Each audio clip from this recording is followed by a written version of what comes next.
제가 경산중앙교회 이제 사역을 계속 하고 있는데 어떤 설교를 좀 스토리를 이어갈까라는 기도 중에 요셉 시리즈를 가야 되겠다. 그래서 기도하던 중에 요셉 시리즈 이제 두 번째 시간인데요. 생각해 보니까 올해죠. 올해 3월 31일 날 첫 설교를 했었고 이제 6개월 만에 두 번째로 설교를 합니다. 설교를 준비하던 중에 요셉 설교 시리즈가 끝날 때쯤 제가 담임으로 청빙 가지 않을까.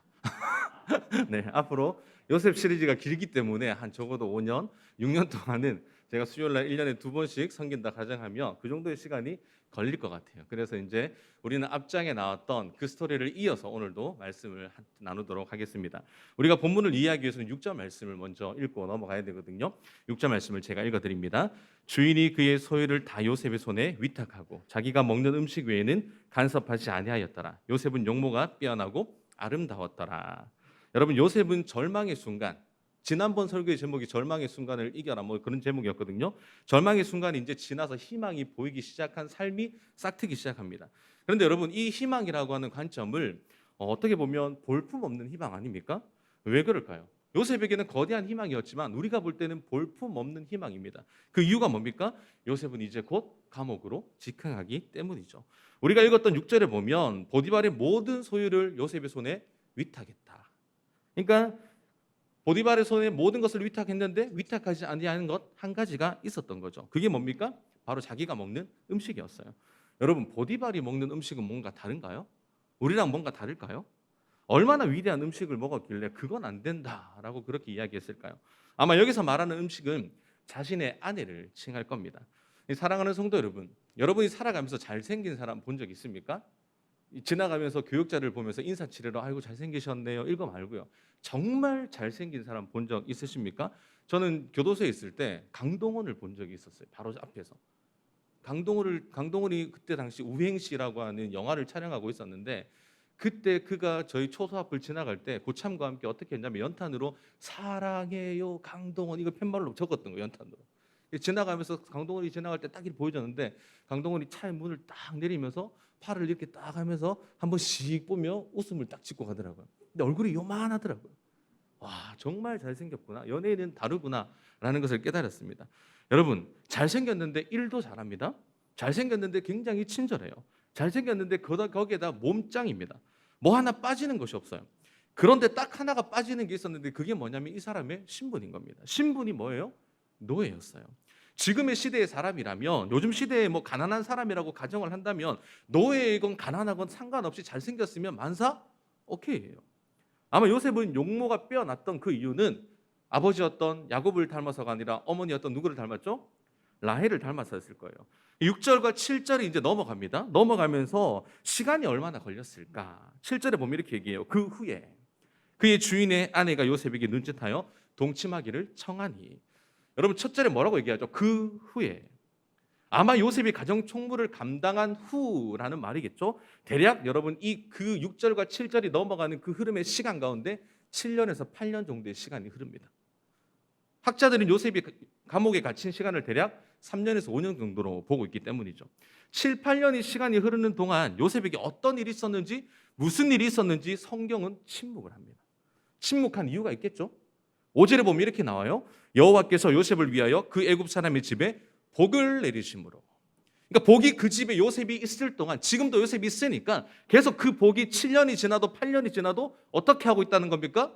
흐르고 있다. 요셉은 비록 노예지만 가정 총무에 맡으며 지내왔지만 그럭저럭 이제 살아가는 게 익숙한 정도의 삶이 되었단 말입니다. 아마 요셉이 하루 일과를 마치면서 이렇게 말하지 않았을까요? 요즘 말로 하면 이 커피라고 생각합시다. 커피잔을 딱 들고 옥상에 가서 커피를 딱 마시면서 이제 그럭저럭 살만하네. 노예 생활도 이제 그럭저럭 살만하네. 절망의 순간을 버텨온 요셉에게는 이제 특별한 은혜의 시간이 주어져 있단 말입니다. 그런데 여러분, 또 예기치 못한 사건이 발생합니다. 요셉은 단 한 번도 생각하지 않았고 상상조차 하지 않았던 그 일, 여러분 무슨 사건입니까? 주인의 아내가 요셉에게 찾아오는 사건이죠. 성경은 아내의 이름이 무엇인지 말하지 않아요. 왜요?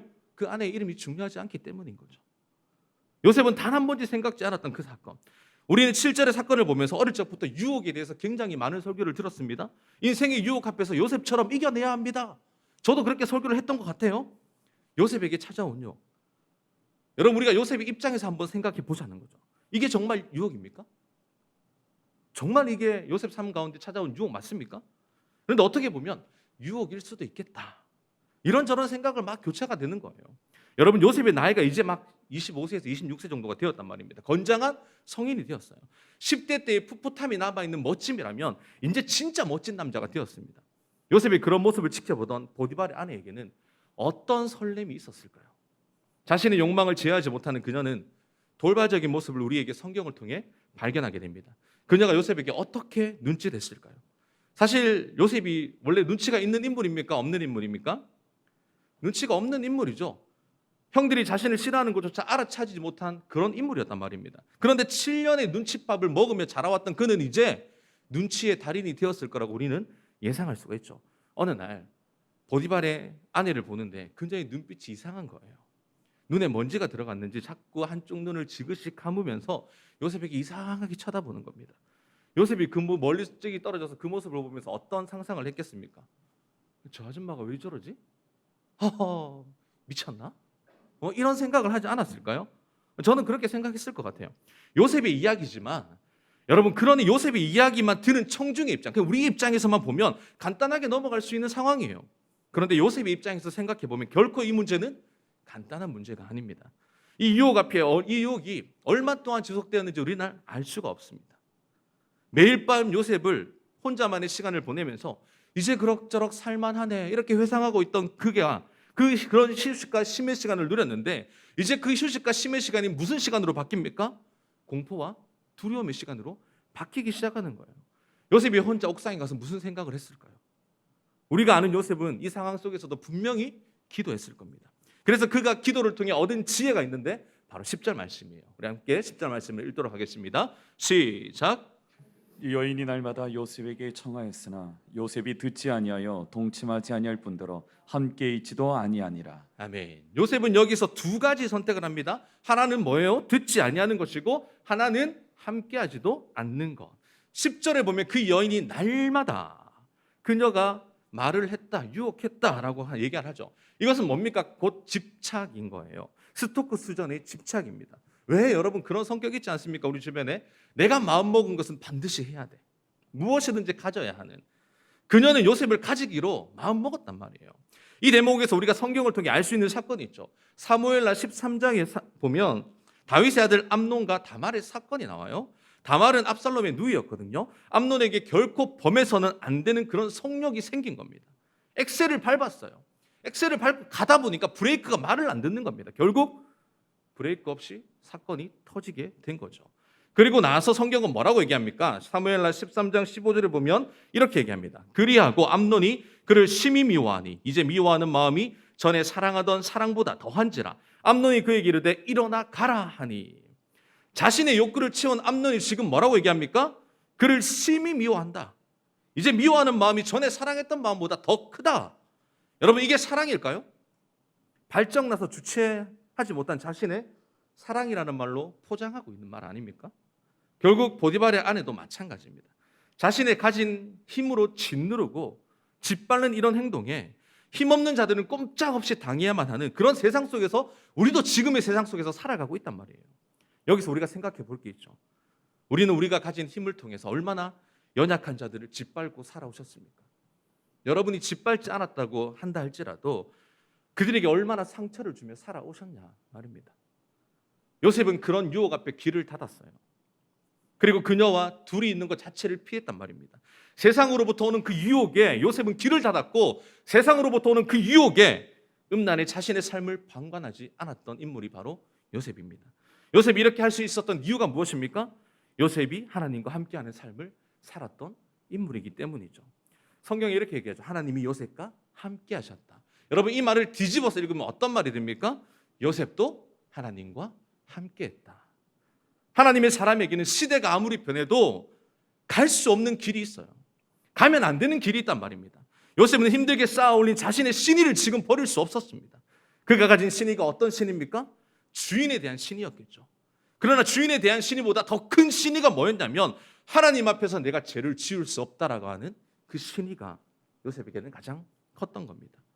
우리에게도 여러분 이런 신의가 있어야 돼요. 말로만 코람도의 삶이 아니라 정말 코람되어 삶을 살아내야 한단 말입니다. 하나님께서 함께 한다고 하는 그 삶은 동시에 우리의 삶에서 거룩을 나타내는 말이 되어야 한다는 거죠. 보디발의 아내의 유혹은 보통 유혹이 아니었어요. 공동탑을 한 방에 무너뜨릴 수 있는 그런 유혹이었죠. 시대가 변해도 하나님의 백성들이 괜찮지 않아요. 우리는 음란과 싸워 이겨야 됩니다. 그 자리를 떠나야 해요. 세상 속에 함께 살아가는 우리는 세상에 속한 그들과 무언가 달라야 된다는 것을 성경은 계속적으로 이야기하는 거죠. 여러분, 삶에서 받는 스트레스를 세상 사람들은 어떻게 풉니까? 음주나 음란으로 푼단 말이에요. 술도 그냥 마시지 않습니다. 어디 가서 마셔요? 노래방에 가서 마셔요. 우린 그런 상황 속에서도 그들과 다름을 분명히 나타내야 되는 거예요. 어떻게 그러면 달라질 수 있을까? 8절에 요셉이 뭐라고 합니까? 요셉이 거절하며. 우리는 이 말을 기억해야 합니다. 세상의 유혹으로부터 당당히 거절할 수 있는 마음이 우리에게 있어야 되죠. 사랑하는 성도 여러분, 요셉이 어떻게 거절할 수 있었을까요? 요셉이 혹시 그런 잘못된 생각을 단 한 번이라도 품었다면 여러분, 요셉은 그 유혹에서 뿌리칠 수 없었을 겁니다. 결국 우리가 무엇을 생각하고 살아가느냐에 따라 예기치 못한 상황에서 판가름이 난다는 거죠.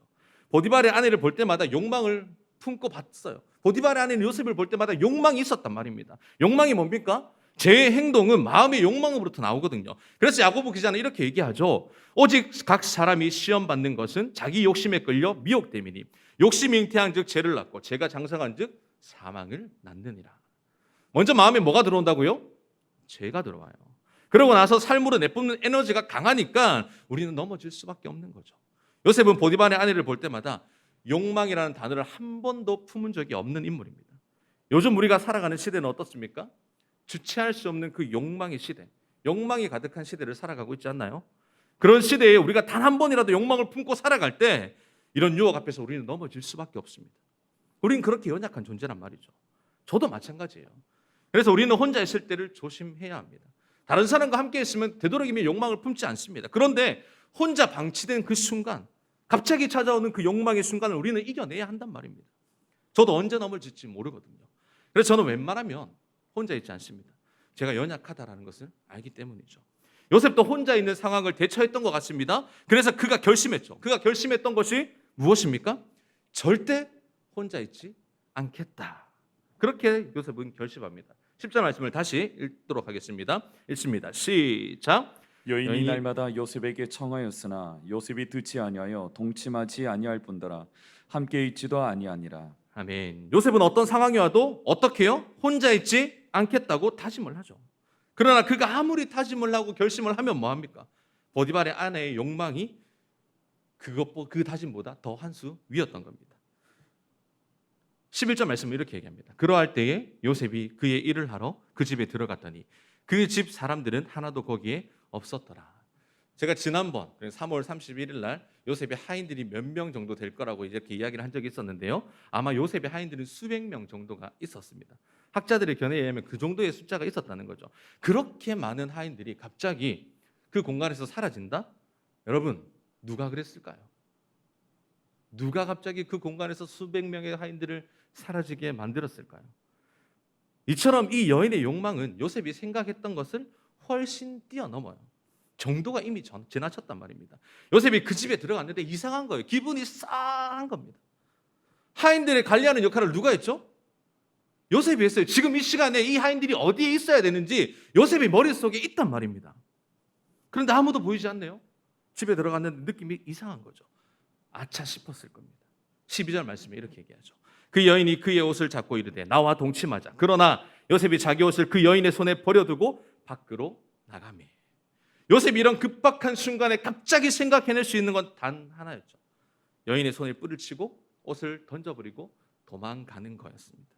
요셉의 인생에서 되게 옷과 연결이 많이 되거든요. 아버지에게 사랑을 받던, 아버지 야곱에게 사랑을 받았던 그 시절에는 요셉이 채색 옷을 입죠.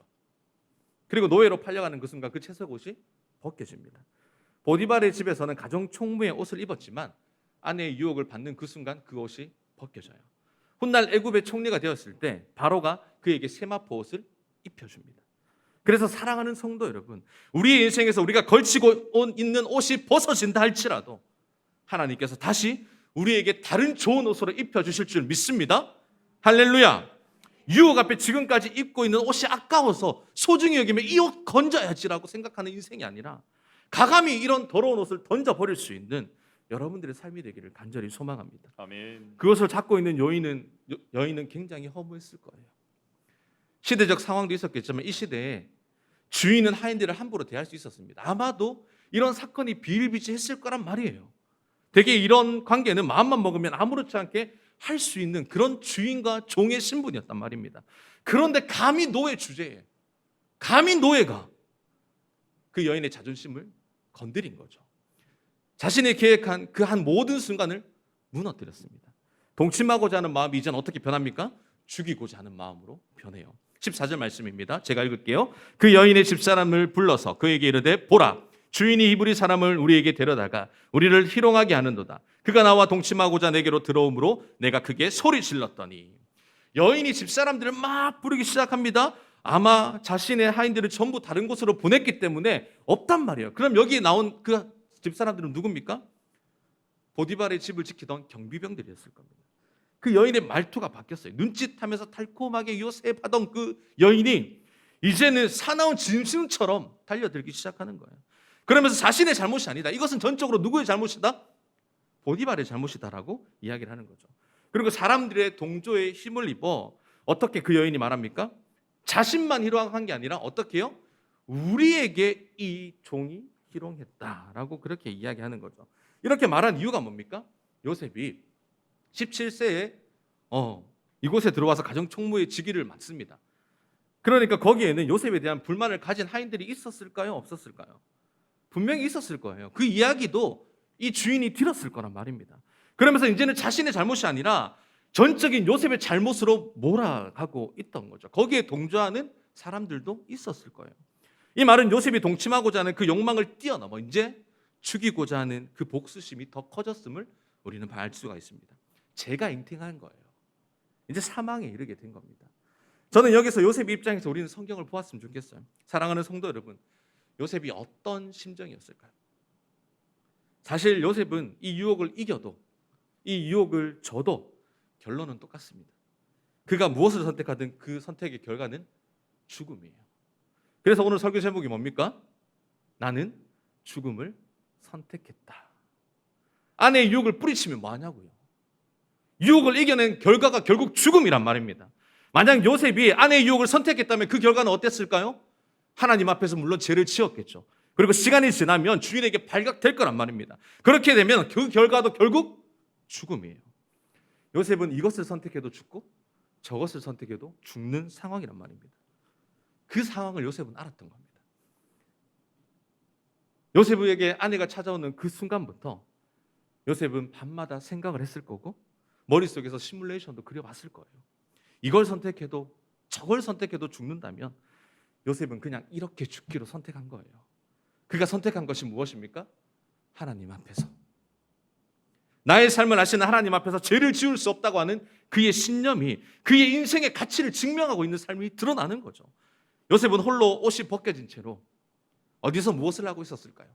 애굽이었으니까 나일 강가에 비춰진 자신의 얼굴을 보면서 얼마나 가슴을 치면서 눈물을 흘리면서 정말 말할 수 없는 그 한심과 그 한탄을 하면서 그렇게 보내지 않았겠습니까? 홀로 버려진 것 같은 그 칠흑과 같은 그 어둠 속에서 하늘을 바라보면서 요셉은 어떤 생각을 했겠냐 말입니다.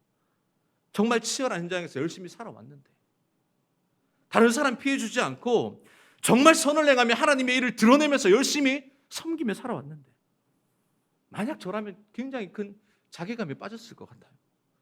요셉은 그런 상황에서도 이번에도 역시나 하나님을 선택하기로 마음먹습니다. 그것이 죽음을 의미한다고 해도 요셉은 그 죽음의 길을 선택하죠. 마치 예수님께서 십자가가 죽음의 길인 것을 알면서도 우리를 위해 선택하셨던 것처럼 아마 가정에서 보디발의 아내가 보디발을 붙잡고 분하고 원통함을 이야기하고 있을 때 요셉은 어딘가 숨어서 하나님께 자신의 하소연을 하고 있었을 겁니다. 자신의 원통함을 말하고 있었을 거예요. 비록 그 외침 속에서 하나님이 침묵하시죠. 그럼에도 불구하고 그가 할 수 있는 유일한 길이 하나님께 분하고 원통함을 푸는 방법 말고는 할 수 있는 게 아무것도 없었습니다. 여러분, 우리도 살다 보면 이런 상황에 들어갈 때 있지 않습니까? 그때 우리 어떡합니까? 사람 붙잡고 얘기하죠. 야, 한번 들어봐라. 내가 얼마나 억울하고 일을 당했는지 네 한번 들어봐야 된다. 여러분, 해결돼요? 당신 마음이 편할지 모르지만 근본은 해결되지 않는단 말이에요. 물론 기도해도 해결되지 않을 때도 있습니다. 그러나 요셉은 죽음이 기다리고 있는 상황 가운데서도 보이지 않는 것에 올인하는 것이 아니라 살아계신 하나님께 올인합니다. 그날 밤 그가 죽음을 결정하고 보디발을 만나러 가죠. 보디발이 요셉을 만나는 장면을 보기 전에 우리는 아내의 말을 들은 보디발이 어떻게 행동했는지 살펴봐야 돼요. 19절 말씀입니다. 함께 읽습니다. 시작. 그의 주인이 자기 아내가 자기에게 이르기를 당신의 종이 내게 이같이 행하였다 하는 말을 듣고 심히 노한지라. 보디발이 아내의 말을 듣고 어떻게 했다고요? 심히 노했어요. 여기에서 노함은 누구에게 한 노함일까요? 누구에게? 과연 요셉 때문에 노함일까요? 아니면 아내의 행실 때문인 노함일까요? 아마 보디발 자신은 아내의 행실에 대해서 누구보다 잘 알았을 겁니다. 근데 여러분 상황을 한번 생각해 보십시오. 보디발이 요셉의 행실에 대해서도 누구보다 잘 알고 있었기 때문에 보디발의 입장에서는 하인을 살리고자 자신의 아내를 버릴 수 없는 거예요. 그건 말이 안 되잖아요. 죽어가는 종을 살리고자 자신의 아내를 죽일 수 없었던 겁니다. 시대적 관습에 의하면 요셉을 죽이지 않는 것 자체가 불이었단 말이에요. 보디발의 입장에서는 요셉의 경우 이것이 진실인지 거짓인지 상관없이 요셉은 죽어야만 했습니다. 죽어야만 그 상황 속에서도 보디발은 요셉을 종신형으로 처하고 감옥으로 보내게 되죠. 요셉은 죽을 수밖에 없는 상황 속에서도 또다시 살아나는 하나님의 기가 막힌 섭리를 경험하는 거예요. 다 끝났다 생각하는 요셉에게 다시 소생케 되는 그 역사가 일어나고 있는 거죠. 죽지 않고 살아있는 것이 섭리이고 은혜입니다. 여기서 우리는 반드시 명심해야 될 것이 있죠. 요셉이 살아난 이유는 그가 하나님 앞에서 순결을 택했기 때문에 살아난 것이 아니에요. 그가 하나님 앞에서 내가 죄를 지을 수 없습니다라고 하는 그 결과, 그 선택의 결과로 그가 살아난 것이 아니란 말입니다. 그가 살 수 있었던 이유가 뭡니까? 그를 향한 하나님의 계획이 있었기 때문이죠. 하나님의 계획이 아직 실행되고 있었기 때문에 그는 그렇게 죽을 수 있는 존재가 아니었단 말입니다. 여러분, 하나님의 임재와 약속을 확신해야 합니다. 아무리 이래도 죽고 저래도 죽는 상황의 갈등의 순간이라도 우리는 하나님의 임재의 약속을 붙들고 살아야 된다라는 거예요. 요셉은 어떻게 확신했습니까?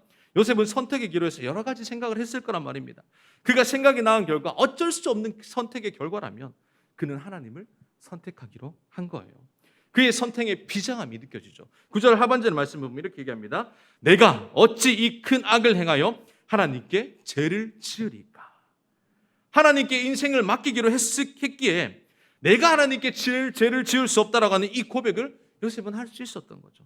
과연 우리는 요셉과 같은 상황이면, 요셉과 비슷한 우리의 삶에 처한 상황이면 어떤 선택을 할 수 있을까요? 저는 자신 없어요. 분명 요셉의 선택에서 그가 그렇게 결심할 수 있었던 것은 그의 성정이 타고나서 그렇게 선택한 것이 아니란 말이에요. 그의 삶의 칠흑과 같은 고난의 터널 가운데 건너온 그의 삶 가운데, 그의 생과 그의 삶 가운데 하나님께서 살려주셨던 그의 삶이 있었기 때문에 그는 그런 선택을 할 수 있었습니다. 어떤 하나님이 있었습니까? 내가 만난 하나님이 있었기 때문이죠. 욥기 23장 10절 말씀에 이렇게 얘기해요. 그러나 내가 가는 길을 그가 아시나니 그가 나를 단련한 후에는 내가 순금같이 되어 나으리라. 지금도 우리 주님께서 저와 여러분들을 단련하고 계십니다. 하나님의 계획 속에 그 그릇을 담을 수 있는 존재인지 아닌지 판가름하고 계시고 그 담을 수 있는 존재로 우리를 지금도 품어가고 계시다라는 거죠. 여러분, 이건 아무에게나 주어지는 선물이 아닙니다. 우리가 그런 그릇이 아니기에 하나님은 당신의 계획을 우리 가운데 베푸시는 거죠. 시편 23편 4절에 보면 이렇게 얘기합니다. 내가 사망의 음침한 골짜기를 다닐지라도 해를 두려워하지 않을 것은 주께서 나와 항상 함께함이라. 아멘. 우리가 사망의 음침한 골짜기에서도 우리와 함께 하시는 하나님의 섭리가 있기에 우리의 삶이 있다는 거예요.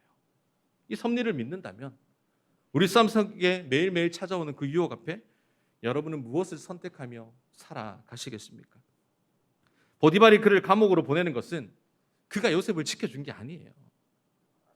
요셉도 그 사실을 알았단 말입니다. 결국 이제 그가 나중에 후에 만약에 이것이 요셉이 지켜준 사건이었다면 보디발이 요셉이 감옥에서 나왔을 때 가장 먼저 행해야 될 일이 뭡니까? 보디발과 그의 아내를 처형하는 일이에요. 그런데 요셉은 복수를 갚지 않는다. 왜요? 보디발이 자신을 감옥으로 보낸 것은 그를 처단하기 위한 행동이 아니었음을 요셉은 알았던 거죠. 요셉이 여러분 감옥에 들어갑니다. 그의 인생의 두 번째 나락으로 떨어지는 인생을 경험하죠. 그런데 여러분 여기에 동시에 두 번 하나님의 형통의 축복의 은혜가 임합니다. 23절에 보면 이렇게 얘기해요. 여호와께서 그를 범사에 형통하게 하셨더라. 감옥에 갇힌 것이 어떻게 형통이냐고요. 어떻게 이게 축복입니까? 노예의 신분으로 애굽에 왔을 때, 보디발의 집에 팔렸을 때 성경은 창세기 39장 2절에 보면 이렇게 얘기해요. 여호와께서 요셉과 함께 하심으로 그가 형통한 자가 되어. 두 번의 절망이 두 번의 하나님의 축복이 임하는 사건이라고 기록하고 있어요. 무슨 말입니까? 우리 하나님은 우리가 아무리 나락으로 떨어진다 할지라도, 밑바닥 인생까지 내려간다 할지라도 그것에서도 우리와 함께 하십니다. 그것에서도 우리의 길을 일으키시는 거예요. 놀라운 계획을 가지고 계십니다. 우리가 그 사망의 음침한 골짜기 속에 들어간다 할지라도 우리를 그냥 방치해 두지 않고 하나님께서 우리와 함께 하셔서 그 고난을 함께 이길 수 있도록 우리에게 힘과 능력이 되어 주신다는 거예요. 그분이 바로 우리 하나님이시다. 우리의 절망이 하나님의 일하심입니다. 우리의 밑바닥 인생이 바로 하나님의 역사가 일어나는 거예요. 끝난 인생이라 할지라도 사랑하는 성도 여러분, 하나님께서 우리를 살리실 겁니다. 반드시 하나님께서 살려 주실 거예요.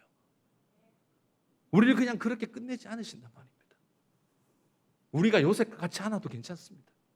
우리가 위대한 하나님의 사람이 아니어도 괜찮아요. 하나님께서 우리를 자녀 삼으셨기 때문에, 그가 먼저 우리를 택해 주셨기 때문에 아버지의 신실한 그 사랑이 우리의 고난과 아픔 속에서도 하나님을 외면하지 않으시고 우리를 살려주실 겁니다.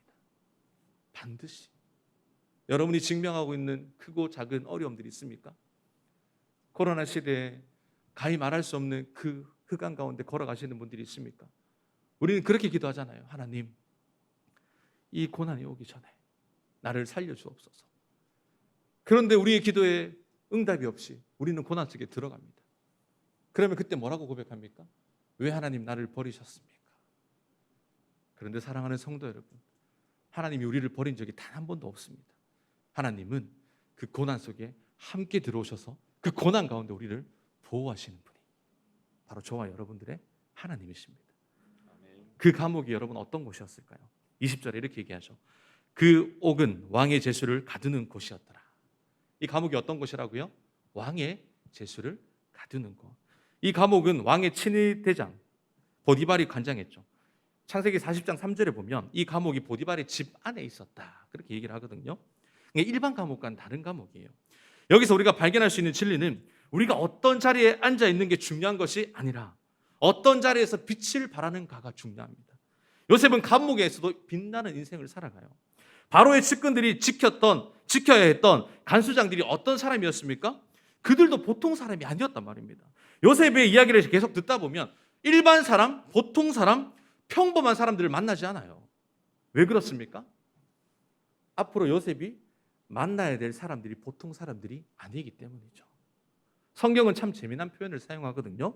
21절과 22절을 제가 읽어드리겠습니다. 여호와께서 요셉과 함께 하시고 그에게 인자를 더하사 간수장에게 은혜를 받게 하시매 간수장이 옥중 제수를 다 요셉의 손에 맡김으로 그 재반 사물을 요셉이 처리하고. 간수장이 요셉을 언제 봤다고? 보자마자 모든 걸 맡기냐고요. 이게 가능한 일이에요? 제수로 끌려온 그에게 이런 일을 맡긴다는 게 여러분 평범한 이야기입니까? 물론 여호와께서 은혜를 주셨기 때문에 가능할 수도 있죠. 그럼 하나님께서 은혜를 주시면 다 해결되냐고요. 우리의 행실이 바르지 않아도 하나님께서 은혜만 주시기만 한다면 우리는 책임의 자리에 오를 수 있습니까? 아니에요. 분명 간수장도 요셉을 볼 때 어떤 특별함이 있었을 겁니다. 그 특별함이 무엇인지 우리는 알 수 없지만 말이죠. 요셉에게는 아마 우리가 볼 수 없는 그런 특별함이 있었을 거예요. 그리고 그 감옥은 어디에 있었다고요? 보디발의 집에 있었다. 그러니 간수장도 언제부터인지는 모르지만 요셉이 그 보디발의 집에서 가정 총무를 하면서 그의 소문이 그 간수장에게까지 들리지 않았겠습니까? 아마 간수장도 요셉이 보고 싶었을 거예요. 그 소문에 요셉이 어떤 사람인지 느끼고 싶었을 거란 말입니다. 비록 감옥이었지만 거기에도 하나님이 예비하신 만남의 축복이 있었습니다. 하나님은 우리의 주변의 사람들을 움직이세요. 요셉을 통해 우리가 배울 수 있는 것은 좋은 환경에 들어가서 환경을 바꾸는 것이 아니라 하나님의 사람은 나쁜 환경 속에서도 좋은 환경으로 바꿀 수 있는 사람입니다. 사랑하는 성도 여러분, 여러분이 계신 그 공간이 비록 좋지 못하다 할지라도 너 하나님의 사람이라 칭하시는, 너 하나님이라 사람이라고 말씀하시는 그 하나님의 말씀 앞에 살아계신 하나님이 우리를 그렇게 칭해 주셨기 때문에 여러분들을 통해 그 환경이 바뀔 줄 믿습니다. 어떻게 그게 가능합니까? 환경이 사람을 바꾼다고 하지만 요셉의 경우는 사람이 환경을 바꿔버립니다. 요셉이 복이었고 우리가 복이기 때문이에요. 하나님께서 너에게 복이다 말씀하셨기 때문에 복의 사람이 가는 그곳은 여러분들을 통해서 바뀌게 될 겁니다. 그 자리가 여러분의 직장이 될 것이고, 그 자리가 여러분의 가정이 될 것이고, 그 자리가 여러분의 사업장이 될 것이고, 그 자리가 우리 경산중앙교회가 될 줄 믿습니다. 아멘. 그리고 우리 인생에서 모든 환경을 하나님이 바꾸세요. 지옥 같은 그 감옥도 하나님의 사람이 들어가면 천국과 같은 감옥으로 변합니다. 감옥은 이제 앞으로 요셉이 어떤 새로운 길을 걸어가는지에 대한 그 역사의 현장이 이루어집니다. 그래서 다음 설교는 제가 정했어요. 슬기로운 감옥 생활. 6개월 뒤에 이어질 겁니다. 제가 청송교도소에서 2년 동안 있었거든요. 그래서 교도소의 생활을 누구보다 잘 압니다. 그 감옥의 그 칠흑과 같은 그 어둠 속에서 재소자로 있었던 건 아닙니다. 그렇기 때문에 슬기로운 감옥 생활 6개월 뒤에 다시 찾아뵙도록 하겠습니다. 이제 그들의 실제적인 속내를 여러분 이제 다 들었던 거죠. 요셉이 보디발의 집에서 여러분 애굽의 모든 학문들을 배웠다고 했잖아요. 그 보디발을 찾아온 VIP들을 통해서 정말 만날 수도 없고 감히 상상할 수도 없는 그런 VIP들을 만나면서 학문을 배웠단 말입니다. 그리고 요셉이 갇힌 이 감옥에서는 애굽의 최고의 리더들이 있는 감옥입니다. 그러니까 이곳에서 요셉이 무엇을 배웠겠어요? 그들의 실질적인 속내를 다 들었을 거란 말입니다. 바로 왕보다 어쩌면 요셉이 애굽의 실제 속사정들을 그 누구보다 더 잘 아는 그런 놀라운 계획이 있었던 거죠. 이것이 요셉이 30살에 총리가 되어서 나라를 이끄는 힘이 됩니다. 사랑하는 성도 여러분, 우리 삶에서 힘들 때 있었던 그 모든 것들은 우리의 경험이 되며 하나님은 그 경험을 우리를 통해 사용하신다는 거죠. 하나님의 개입이 어떻게 임할지 모르지만 우리가 처한 환경 속에서 흔들리지 않고 우리에게 주신 상황 속에서 최선을 다하면 그것이 우리의 힘이 될 겁니다. 비록 저는 짧은 인생을 살았지만 그런데 그 짧은 인생 가운데 하나님의 섭리와 그 은혜를 경험하면서 너무 많은 인생에 대한 삶을 배웠단 말입니다. 지금도 사람들이 마스크를 쓰고 있지만 제 얼굴을 보면 굉장히 늙은 사람으로 봐요. 아직도 제 나이가 40대 이상으로 보는 사람들이 굉장히 많습니다. 저는 이해가 가지 않겠지만 아직도 30대입니다. 내년에도 30대예요. 저는 10대 때부터 이 얼굴이었단 말이에요. 그러니까 앞으로 40대가 되고 50대가 되면 계속 어떤 얼굴로 갑니까? 이 얼굴로 가는 거예요. 시작은 그렇게 샀지만 앞으로 동안의 얼굴로 살아갈 거다 말인 거죠. 여러분, 우리의 삶 가운데 그런 사건들, 우리 인생 가운데 펼쳐지는 그 수많은 경험들, 그것들이 헛된 것이 아니라 하나님의 때가 맞춰지면 그 사건과 그 경험을 통해 하나님이 우리를 사용하신다는 거죠. 사랑하는 성도 여러분, 우리는 고난을 이해하는 사람들이 아니에요. 우리는 고난 가운데서도 하나님을 신뢰하는 사람입니다. 믿으십니까? 우리가 어떤 고난과 역경이 우리 앞에 펼쳐진다 할지라도 그 속에 우리를 예배하신 하나님의 정답의 길이 있습니다. 하나님이 풀어가시는 그 과정 속에서 하나님을 더욱 신뢰하는 사람이 되시기를 간절히 소망합니다. 하나님의 일하심을 날마다 경험하는 저와 여러분들의 삶이 되셔서 내가 이것을 선택해도 내가 저것을 선택해도 죽음일지라도 그럼에도 불구하고 하나님을 선택하겠노라, 죽음을 선택하겠노라, 그렇게 살아낼 때 하나님이 죽음에서 생명으로 살리는 그 역사가, 그 삶의 현장이 여러분 가운데 펼쳐지기를 간절히 소망합니다.